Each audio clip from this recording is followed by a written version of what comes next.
Ezequiel capítulo 47, do versículo de 1 até o versículo 12, vai dizer assim, ó: Conduziu-me então à entrada do templo. Deus conduziu Ezequiel à entrada do templo, em visão.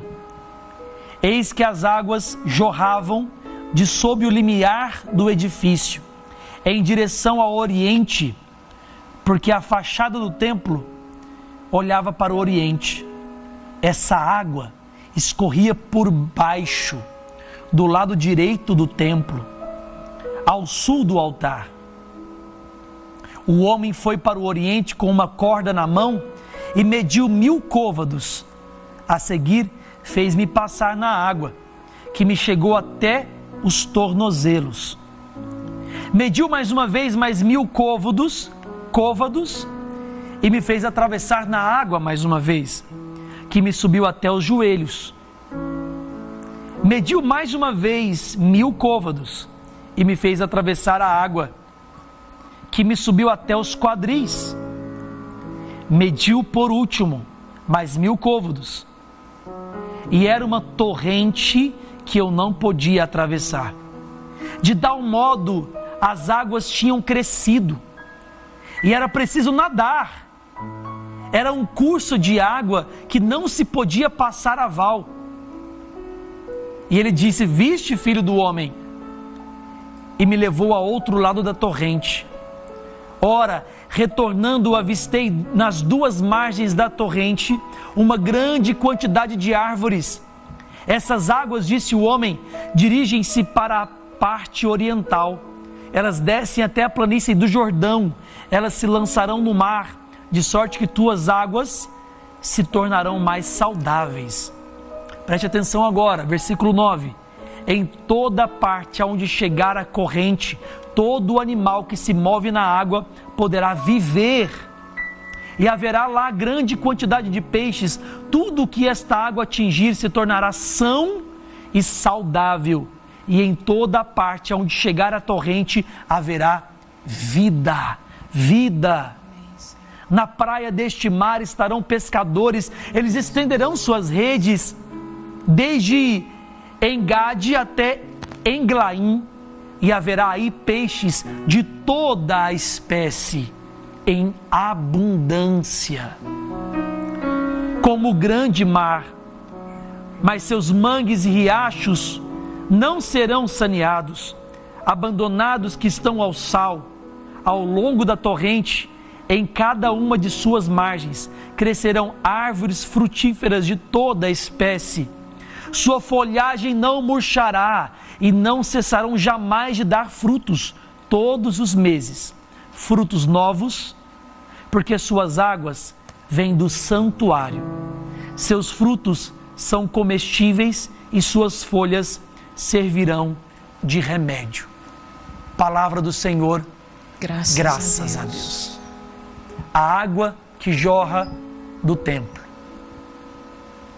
Quantas pessoas hoje em dia abandonaram a sua vida de templo por causa dessa tal dificuldade que estamos vivendo da pandemia? Quantas pessoas abandonaram a sua vida de templo? Sim, sua casa é um templo.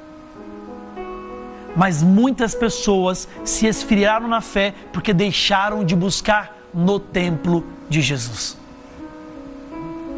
Deixaram de buscar a água que jorra do templo, que jorra do altar, que jorra da Eucaristia, que jorra do sacrário.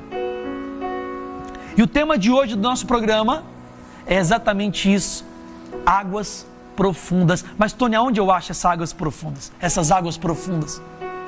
Aonde eu acho essa profundidade, essa abundância que a palavra está me dizendo? Aonde que eu acho essa torrente de águas que não dá para passar sem nadar por elas? Você acha no templo. Está aqui, a palavra está dizendo. Jorrou do lado direito do templo. Aonde fica? O lado direito fica Jesus. Do coração de Jesus, dos sacramentos, do altar, jorra a água do Espírito, a água do templo, o rio de Deus, o rio que cura, o rio que sara, o rio que transforma. É necessário hoje entender os 4 níveis de água, os 4 níveis das águas do templo. Na primeira vez, o homem mediu e quando ele entrou na água foi até o tornozelo. Na segunda, foi até o joelho. Na terceira vez, foi até a cintura. Da quarta vez já não dava mais. Se ele entrasse, ele ia ser submergido, ele ia afundar. Nós precisamos estar no 4º nível das águas. Mas deixa eu te perguntar uma coisa: o que você está fazendo para mergulhar para o 4º nível das águas? O quanto você está se sacrificando para buscar no templo, para investir em você, para cuidar de você? O quanto você está investindo na sua espiritualidade, na sua formação, na sua vida espiritual? Nós estávamos aqui, a irmã Ana Paula estava se preparando para o programa e ela estava estudando, focada, investindo no ministério dela, na missão dela, para aquilo que Deus chamou ela. Às vezes a gente leva a nossa fé em 5º, 6º, 10º lugar, nós não colocamos como prioridade a missão que Deus nos deu. É por isso que a gente fica com água no tornozelo, água no joelhinho. Deus não te quer com água no joelho, nem no tornozelo, nem na cintura. Deus te quer com água passando da sua cabeça. Deus quer te levar a águas profundas.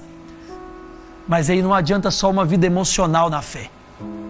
Tem que ter profundidade. Tem que criar raiz. Como que eu faço isso, Tony?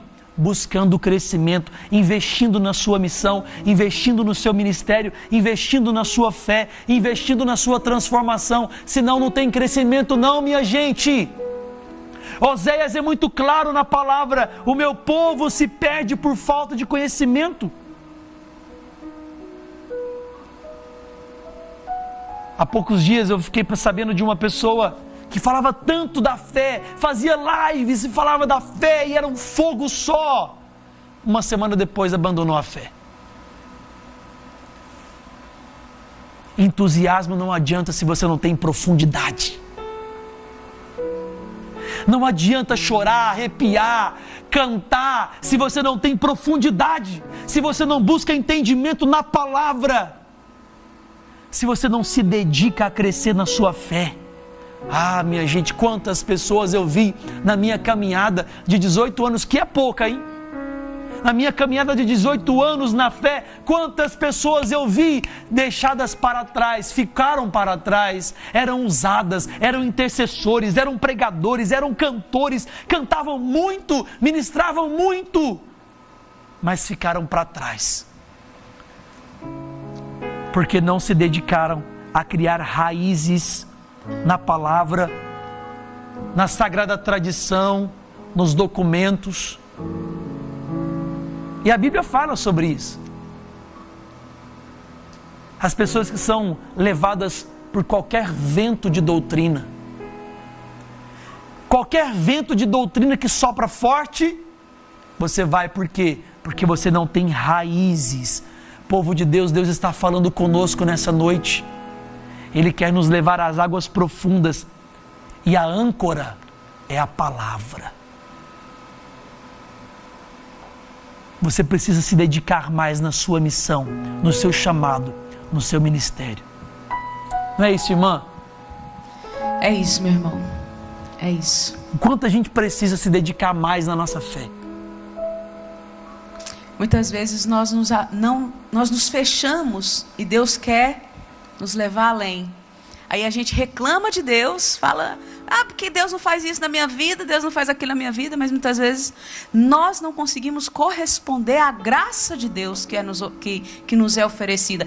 A água está jorrando e Deus não é mesquinho não, Deus vai nos mergulhar. Abundância. O problema é que nós fugimos da água, o problema é que nós nos acostumamos com a mesmice de vida que a gente vive, e aí a gente não deixa Deus alargar os nossos planos, a gente não deixa Deus nos levar, a gente não deixa Deus realizar o sonho dele em nós. A gente está aqui, parado, muitas vezes só no problema, no passado, naquilo que não deu certo. A gente tem essa mania, cara. É verdade. Fica parado, o negócio aconteceu lá em 1900 bolinha, o cara tá lá ainda, meu sofrendo, irmão, chorando. e a água tá jorrando, mas eu tô lá. E é aqui que Deus te quer, porque é aqui que Deus quer te levar além. Água pura jorrando e as pessoas ficam no lamaçal. A água pura está jorrando e as pessoas ficam no lamaçal. E a nossa vida de fé, muitas vezes as pessoas não entendem isso. Chega um ponto da nossa fé que Deus tira as consolações. Você não sente mais como você sentia aqueles arrepios, aqueles choros, de uma hora chorando na presença de Deus. E Deus tira, sabe por quê? Para que você busque a Ele pela razão também. E não só pela emoção. E não só pelos sentimentos. São os desertos da nossa espiritualidade. E eu estou lá. Jesus, eu não estou sentindo, mas eu estou aqui porque eu não estou aqui por sentimento. Eu estou por quem Tu és. Eu estou aqui, Jesus, porque eu sei que sem o Senhor eu não consigo, eu não quero mais. É uma escolha, uma decisão.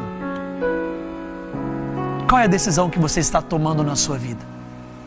O quanto você esse ano, que já está chegando no final, meu Deus! O quanto nesse ano que você teve muito tempo, o quanto você investiu na sua fé. Não venha com a desculpinha que você não teve tempo, porque nós tivemos muito tempo. Muito tempo. O quanto você investiu na sua fé? O quanto você investiu no seu conhecimento de Deus? Porque se o povo se perde por falta de conhecimento, e eu busco conhecimento, eu não me perco mais. Mas por que as pessoas estão tão perdidas? Cada vez mais perdidas. Não é falta de tempo, é falta de decisão. É falta de prioridade. Deus está nos dizendo isso hoje. Eu quero ser sua prioridade. Deus está dizendo isso para nós hoje. Eu quero ser sua prioridade, filho meu, filha minha. Qual vai ser a sua resposta para Deus? Qual vai ser a sua resposta para Deus?